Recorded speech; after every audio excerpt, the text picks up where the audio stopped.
You ask Tiger to calculate. This deals with linear inequalities with one unknown.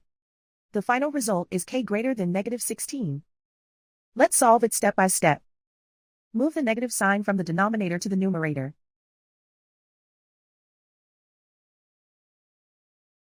Isolate the k. Multiply both sides by 4.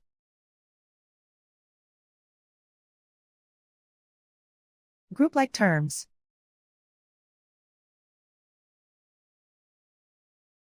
Multiply the coefficients.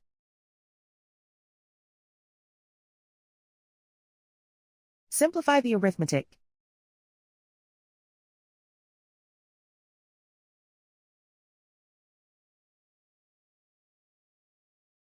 Convert the k into a positive number.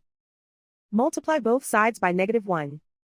Whenever you multiply or divide by a negative, reverse the inequality sign.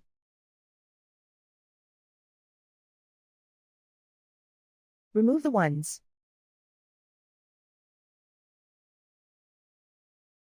Simplify the arithmetic.